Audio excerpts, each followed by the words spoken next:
thank you for the rain, Lord. We know it didn't necessarily go with the way our plans wanted, but we know that your plan is always in place. Father, we just ask that you speak to us this morning. We love you. It's in Jesus' name we pray. Amen. Amen. I'll be seated. Be seated. And I want to start by sharing. We know it's Memorial Day weekend, and we know that that's not just a holiday, that we do remember those that have given the ultimate sacrifice for our country, and we do lift those up in prayer, those families that have lost loved ones. Do y'all agree with me, everybody? Amen. We do. And we will never forget. And I want to share this. I want to share years back. It's been several years. I got invited to preach this camp, South Padre Island, staying in a condo. Fallon got to come with me. So put all this together. The invitation was going to South Padre Beach, staying in the condo, and preach Jesus all week. I mean, I really had to sort through to see if this was something that I could really fit into my schedule. Oh my goodness, we said yes, We were going to go, and this, years back I did several camps with Fosco, Kansas, and Steve Arvanis. This particular camp is a different worship band. There's a guy named Nick Gainey. But we're going to the beach. We were excited, and we've been on this trip traveling all day. I mean, to get there, and we were so excited to be able to get ready to go to the beach, so we were heading from the condo to the beach, the first day, and some middle school boys had gone over this blacktop. It was kind of like this basketball area where they were throwing a football. And if there's a football present, you have to do that first. I mean, it just kind of lured me over. I was going to throw the ball a little bit with some middle school boys, and then we were going to head to the beach. And so it was 3 minutes in on this trip at South Padre, 3 minutes in, and I got injured. I'm on the trail. I got some pictures from this trip. It's difficult for me to be stationary. You probably picked up on this. There's my stool, my crutches, and my preaching. And I got this picture of me and Fallon at the beach. Oh, y'all feel sorry for me. The youth, the high school guys had to carry me around the beach. And so what happened was we were throwing the ball, and I thought that I still had the agility that I had as a younger guy. And not that I was, agile before, but I thought I had a certain level of agility that I did not have. And so I twisted my ankle really bad on this basketball area. And so I'm left with these middle school boys to take care of me. We got some middle school boys here. Anybody present? Okay. That was who, at that point, I needed.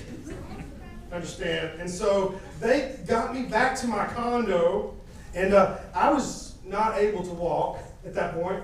And so I instructed them, go find Fallon. She's at the beach. And get her, and she can come, because I needed somebody that could take care of me. Go find her, she's at the beach, and send her to me, and we'll figure out what to do. And so, 10 minutes passed. She didn't come. 20 minutes passed. At this point, I was propped up on the sofa. I propped up my ankle, and 30 minutes passed, and then I began to worry. They just went to the beach, y'all.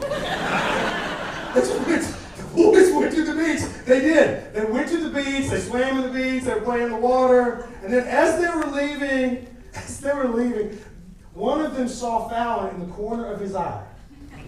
And he goes, oh yeah! The camp pastor is injured. So he goes over to her and he says, Craig, we were playing ball anyway. He needs to see you at the condo. Didn't even tell her I was hurt. So she was like, what? And so she went to find me. At this point, I was organized. So I've just been laid up. And I was thinking minor emergency clinic. I don't want to go to the ER. It's too expensive, So, and had this mapped out. She was there at this point and arranged for us to go to this minor emergency clinic. And this is the first day. I haven't even preached yet. I got to get to where I can preach. And so they took me to this minor emergency clinic, and I was just ready to, whatever they got to do. They got to do this x-ray, they got to check me out. And so I'm not sure if it was a doctor or a PA.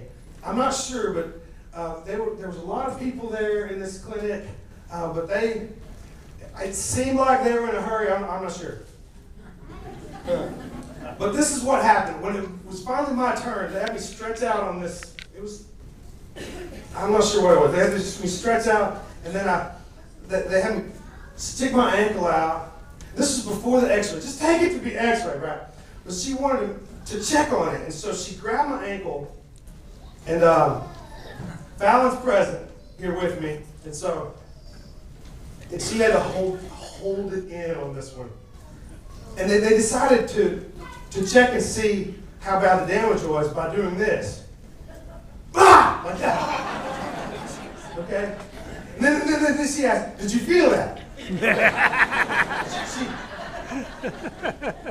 I mean, I was already hurt, but if I wasn't, I would have been at that point, you know? She grabbed my ankle and twisted it like that. And so my response was, I'm not sure, some sort of, or something like that. Fallon's turning and laughing. She's laughing. She says that she held it in, but she didn't. She didn't. And then she did it again. She said, okay, what about this? And the whole time, at this point, I'm going, no. And she did it the other way. Oh, yes, I feel that. I feel it. Hurts. And then they took me to get x-rayed, and it wasn't broken. It just had ligament damage. I'm not sure that the whole ankle was black and blue. And okay, so sometimes it gets worse before it gets better. Do you agree with me? Anybody? Sometimes it gets worse before it gets better. I'm not even sure the process on this one. Why do we have to endure that? I mean, it's of course that's hurt. It hurts. Sometimes it gets worse before it gets better.